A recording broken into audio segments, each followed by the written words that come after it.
So next topic is the usage of Harmony databases. In this session, I'll be covering an introduction of what database is and how it is being used and how it is being handled in Android.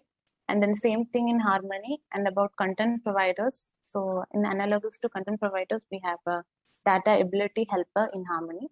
And then I'll just give a basics about how ORM database is inbuilt and it's present in Harmony, how it can be handled.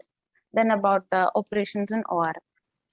Okay, so starting with usage of database in Android. So basically you might know what database is. So let's say if you're having an application as such, and if you need to store some application specific data, you have different means to do that. Either you can store it in preference as a key value pair, or you can do it inside internal storage, or in network you can store this data, or in the case of, or we can use SQLite database. So here in we have the data being in a table format, so we can input whatever data we have that is private to the application in this database. So for now, I'll explain about how that data, how this database specific to the application we are using. So once that is done, we will see how a different application can access this data using content providers and all. So in Android, we can see most of the database related, that is SQLite DB management classes present inside Android or database.sqlite package. So I'll just explain how a normal small give an overview of how a DB is created in Android. So first here I've taken this taken this reference from Android. So here we create a small class. So here we specify whatever is the table name of the DB that we are trying to create. Here it is entry, and these are the column values. That is, we have a title and a subtitle. So this first we specify whatever is the table, that is database structure, and then we have to create a helper class that will extend this SQLite Open Helper. So SQLite Open Helper.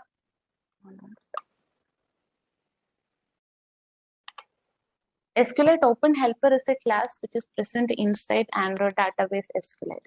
So this one will take care of almost all database creation, upgrading, or everything like that. So whenever you're implementing an application, you just have to create a helper class that will extend this SQLite Open Helper. Now inside that you can you will have to override this on create, on upgrade, on downgrade and all, and then you can take care of whatever logic you need to handle for your helper class. So then next, once the DB is created, next we will have to create a table in that. So here they're creating a table and they're giving two columns, title and subtitle. So once this is done, we will have to create a DB helper instance, and using that instance, we can call get writable database that will return a writable instance of database. And then using content values, we can insert it. So basically we can like in short, we can say what are the steps. So one, we will have to create a database, like create the database structure here. Then we will have to create a helper class that is extending Open Helper. And here in on create, that is as and when the database is created by SQLite Open Helper. So whenever you create an instance of feed reader helper, it will call the super, that is Open Helper, and it will take care of all database creation thing based on whatever name you're passing here. And then whatever is the created database you will get here, and then you can create the table. This SQL will execute this query and create a table. So once table is created, you can do this db helper.get writable database in order to get a writable part and then insert value. Okay, so now insert using this insert thing, insert method. So now we will see the same thing how we can achieve in Harmony. So first, Harmony, most of the database related classes are present inside ohos.data.rdb. So this particular package. So Harmony also have store config. So store config is a class which is having a lot of configurations that we need to keep for database, like whether it should be read only or it should be write and read both, everything. Or also it has some methods like is read only, get name, everything. So based on your use case, you can use if it's required.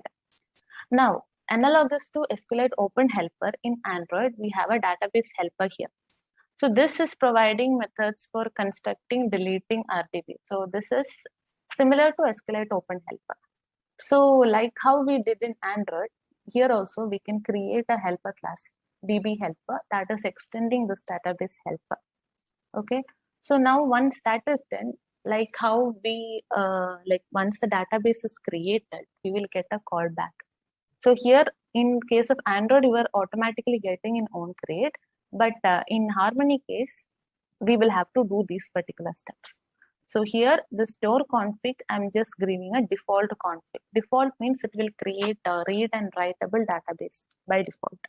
So I'm passing the database name along with that. And once that is done, I will use get RDB store method. So using that, we'll pass the config as well as the callback. So callback is where you will get reference as when the database is being created. So in this case, I'm passing this RDB, it should be of type RDB open callback. So in onCreate, we will get the RDB store when it is created. And then here we handle the table creation using this one, RDB store.execute SQL. So it's almost similar to Android, like you can connect and like relate both. So get RDB store, this is the method which we use for obtaining the database.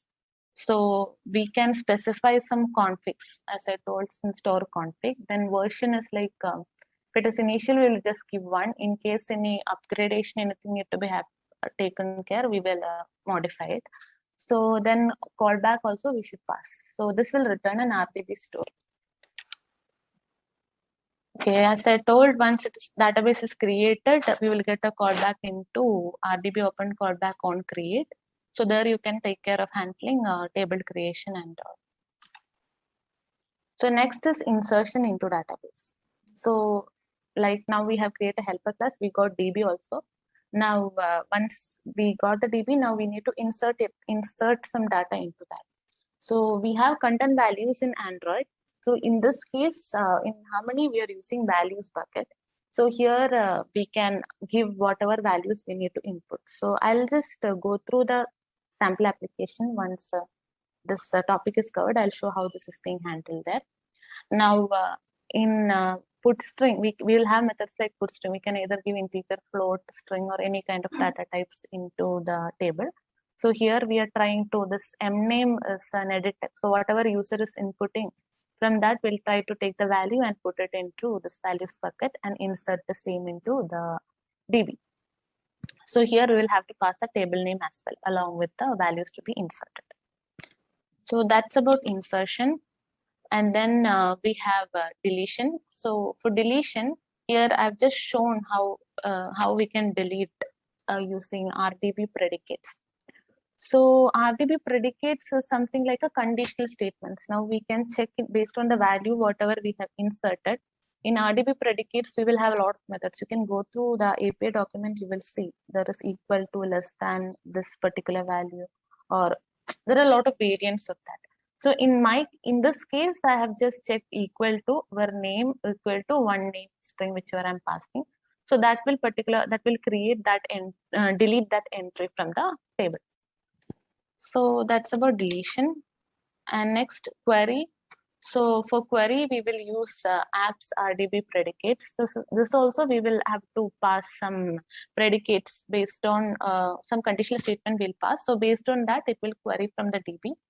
So usage I'll show while explaining the code part. So now once you're querying, in case of Android, you will get a cursor object. So then next you will go through this cursor object, and then you will get whatever is the table values inside that. So in our case, analogous to cursor, we have something called as result set. So next, once the query and obtained and result set is not null, we can pass through the result set values. So, okay, maybe I'll just show how it has been done. Okay. So right now we are facing, I'm facing some issue in emulator, so it is not possible to show in the device now. So I'll just go through the code as to how it is being handled. Now,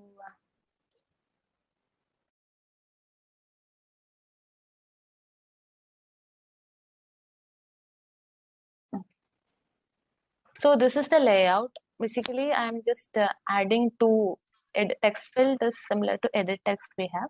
I'm just adding two fields which will take the name as well as last name from the user. So once name and last name I get, I will have buttons for add, update. Okay, delete is like on double click I have handled. On double click of an entry, I will delete. So for now it's add and update. And then I also have a list container here. So that is to display the queried values. So as and when I'm adding, it will show whatever is being added into the DB. So maybe once I share this, I will attach screenshot or something. So it will be much more clear for you for reference. So this is the layout. Now I'll go to the code part. Okay, so in this I've handled the code. So in it, I have taken reference of this add, update, and name, last name, whatever user I have entered. So upon click of this add button, so here on click of the add, I will insert. So in insert, I'll give whatever is being entered. This is the edit text field part. So here I'll take whatever entry user have given and put into this name, last name, and then insert into the table. So this show data, it will query the data and it will display into the text field, into the list container that I mentioned. So here it will, if the column value is, if I'm giving name and last name, both it will display, and then it will iterate and set it into people adapter. So this is the adapter that will adapter for the list, whichever is in the UI. So that is about it. Now similar update also I have same thing, RDB predicates I'm using, and name I'll just give in the UI whatever name is there in the last name I will change, and then that one I will update into the DB. So it is mainly we are using db.update, insert everything, normal functions only. So here, this is the model class. So here I have the name, last name, and get point setup for that. So this adapter is the one which will display the data. Whatever I am querying and putting, it will display. Okay. So that is about this DB database part. Now coming to content provider. Now whatever I have discussed, database part, that is private to that particular application. So no other, like let's say normal usage example which we normally take is the contacts. So let's say some other application need to access this contacts data. So in that case, if the database is like private to that particular application, it's not possible to access that, right? So in such cases, when there is when another application data is required for us, we make use of content provider in Android. So in that, we will make use of get content resolver object, and then it will also have this query, insert, all those things. So from that, we will query that. I'm not explaining it in detail in Android. I'll just explain in Harmony how it is being handled. So yeah, primarily intended to be used by other application which access the provider using a provider client object. So this is the same use case whichever I explain now. Now data ability. Yeah, data ability, I will explain the code part here.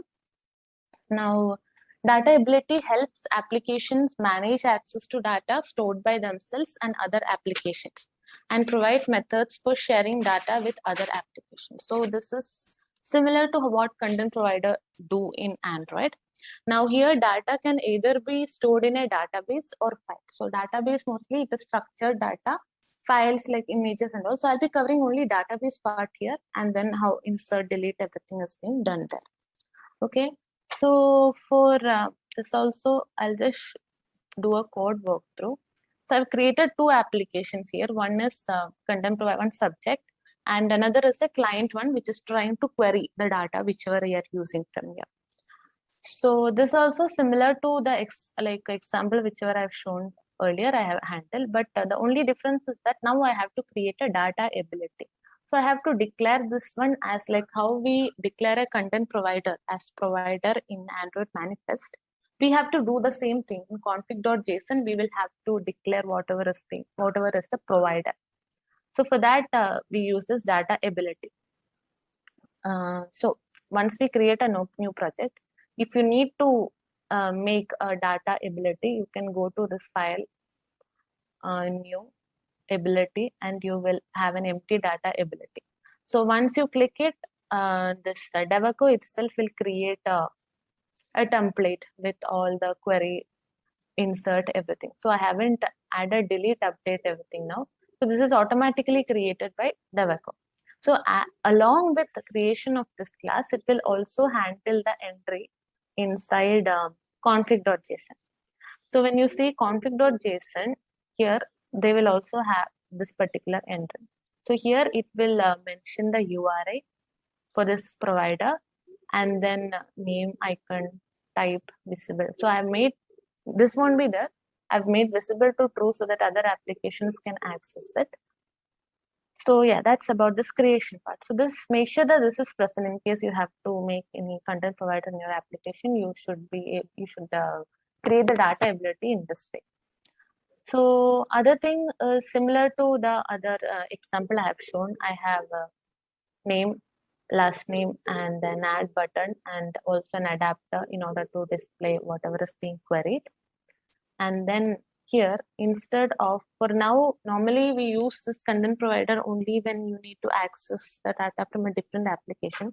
So, but here I have just showed I want to insert some data into the DB first before other application queries. So I'm just using the URI itself here. So DB utils.insert. Now, again here, URI, I'm just giving a string, whichever we get in config.json, whatever is being created here. So this is the URI. So along with that, I've appended the table name. So ideally, you should use appended path, everything while creating URI, but for demo purpose, I have given like this. It shouldn't be ideally given like this. You need to use appended path and everything and construct the URI. So here test is the table whichever I am trying to access. So next inside insert. So as and when I call, this is from the particular application itself. Now once this is done, I will show how it is being accessed from the client, some other application when it need to access. So in insert, like how we have content resolver in Android, we have a data ability helper in Harmony. So here using data ability helper only, we will try to get the insert or query or anything. So this will in turn call the implementation of the insert inside data ability. Okay. So then, so here again, I'm putting name, last name. I'm calling this insert with this values bucket. I'm also passing this URI. Okay. So that is about insert, and similar to that, I have also query. So here also I'm using data ability helper query, passing the URI. Giving columns as null will fetch all the columns, and predicates also I'm not giving any particular condition. If you need, you can, based on use case, you can change it. So that is the that's the main thing. So other everything remains the same. Adapter, person, everything is remaining same. Only this part is changing. So this, as now, let's say we have inserted some two data into this particular DB. So for CP subject, this particular application have some data in the DB is created, table is there, and some data is there. Now I have created another application, a client object, which will access the data of the other subject database through this URI, and it will query, and it will display that in a list. So I cannot demo it. I know it will be tough to understand, but for now we'll see like this. So here, so another thing to note is that sometimes you can actually add permission in order to restrict access. Like here now, this particular provider is accessible to everyone. Okay, if they know the URI, they can directly access and they can insert or anything. But it's not ideal to do that. So in this case, you can add a permission also, like some permissions, and you can give a tag permission string, a custom permission. So whoever is trying to access it, they should have that particular permission defined in the config.json. Here we will, like I showed in the earlier presentation, we will have to add required permissions and this one, like this. For now, this is not required. This I was trying something out, so it's not required now. So yeah, so this also we can add in order to keep an additional level of security. So in this client object, what we are doing is, here also I have a query button, is just a query button. So on click of that query button, it will access the data from the other application, and then that will be printed here. Okay, so here I'll just show. So db-utils.query. So this will call query. Now here I have given the same URI of the other one, and then using data ability helper, you can call query, and then you will get a result set. So this is passed again, here. So as and when we get the result set, we can check if it's null or row count is 0, and then you can iterate through this result set and print that values. So here I am getting these values and then displaying into the list container. So that's what this is happening here. So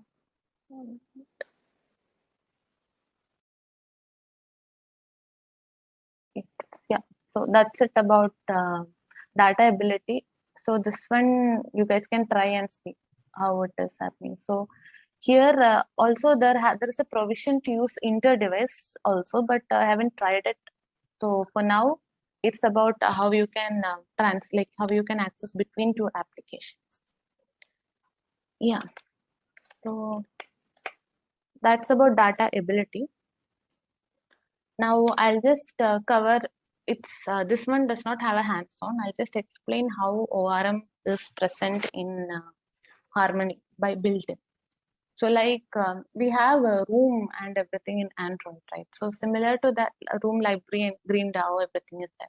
So similarly here we have an ORM in Harmony. Inbuilt APIs are there for that. So ORM mask operations in SQL in the underlying SQLite database and provide a series of object-oriented APIs for adding, deleting, modifying, and querying entries and relational data. So this means you don't have to directly deal with all the SQL queries and everything. So this ORM will take care of table creation, database creation, everything. So I'll just explain how we can handle it. REST is explained steps in the API document that also we can drop. Now, first thing we need is in the build.gradle, we will have to give annotation enabled as true. Because here we are using a database, at entity, etc. in order to declare the database table and everything. So first thing is in build.gradle, this should be configured. So next thing is you have to create a database. So define a class that represents database and inherits from ORM database. So here we will have to create a DB class, and that should be extending ORM database. And we can use that database annotation in order to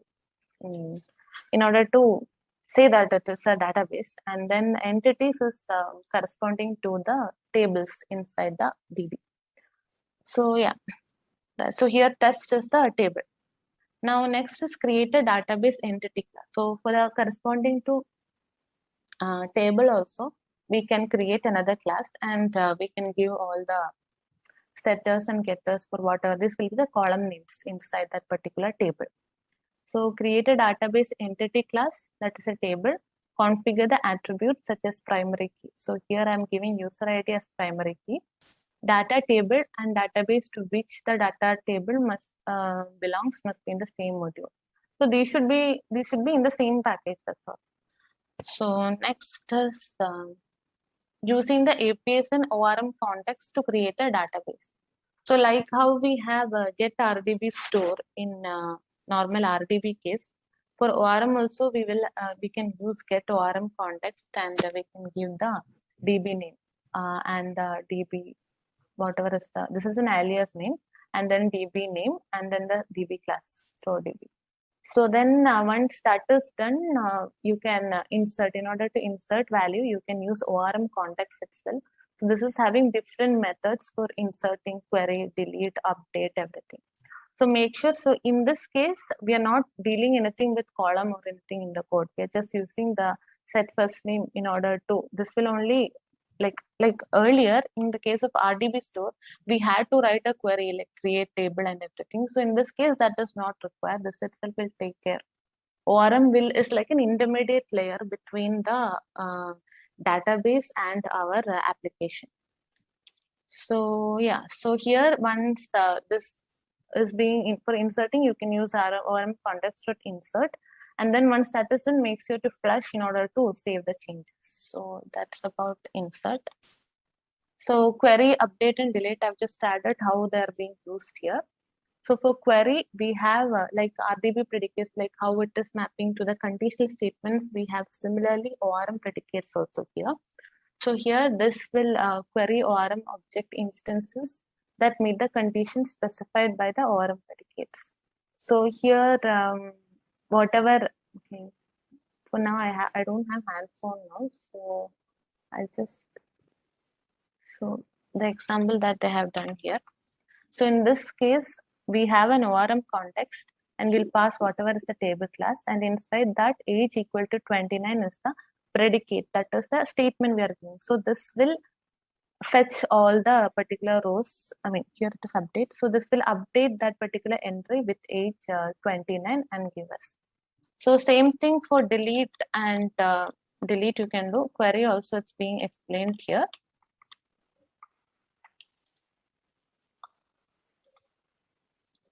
So query. So query will query from using the context. We have equal to last name San. So last name over San, that particular row it will query and it will display in user. So we can then iterate to this list and give in data in whatever in list or whatever we want in UI.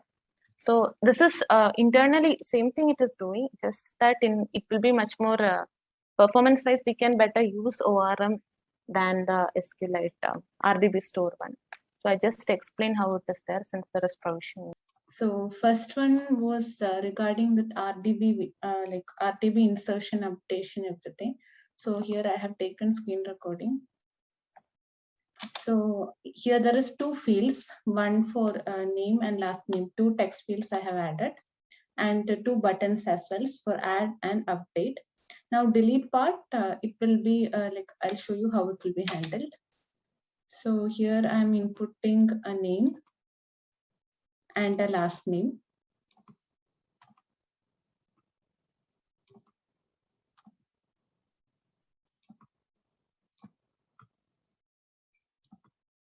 So upon clicking add button, this entry will be added into the database.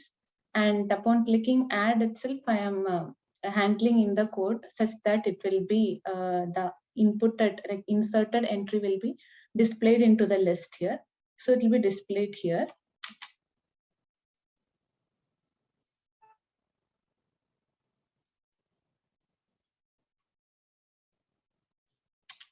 So again, one more entry I have added. Now on click of that one of the entry in the list, automatically I'm calling delete. So it's using the same API whichever I've explained, db.delete, and passing in the predicate, whatever is matching this one, it will be deleted.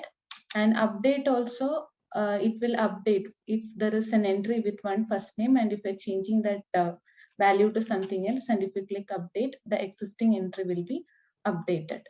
Okay, so this is the one application regarding that RDB one. And there is next one that's about data ability. That is how you are communicating between two different applications. So that is here.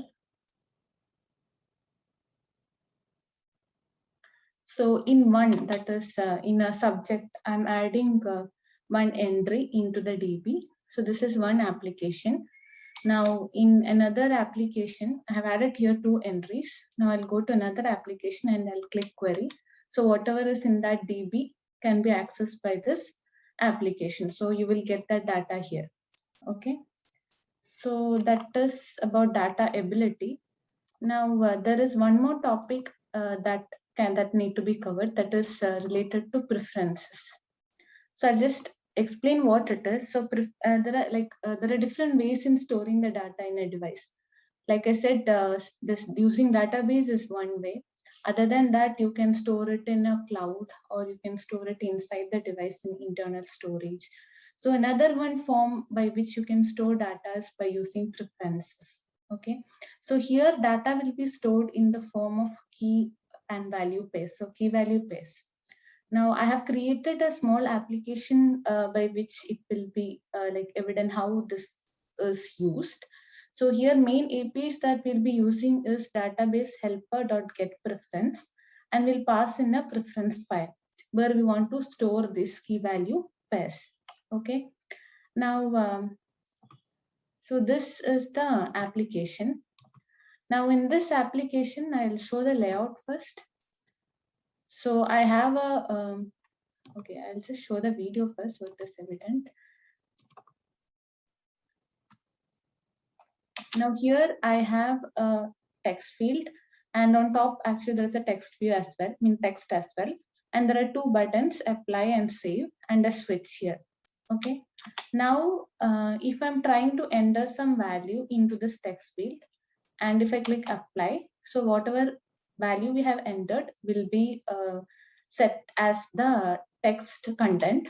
So it is set here. Now I'll just turn on the switch value. And once it is done, I'll try to clear this application from the recents. Okay. So this application does, like, it's not in recents. Now, if I try to relaunch the app again, whatever value which we have entered will be lost. Now, in case if you want any user set configs to be retained, even after app is cleared, so in that case, you can use this preference. So here now, I'll just enter the same thing, do apply, and I'll turn on the switch and click save. And then I'll clear and open the app again. Whatever values the user have entered will be retained. So how this is done, I'll show through code.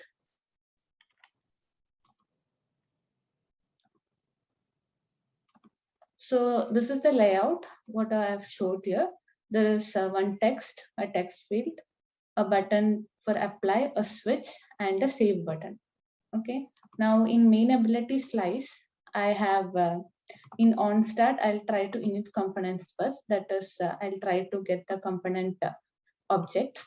And then on click of the first button, that is on click of the apply button, I'll try to fetch any value. If user have entered in the text field any value, I'll try to set it into that text component first.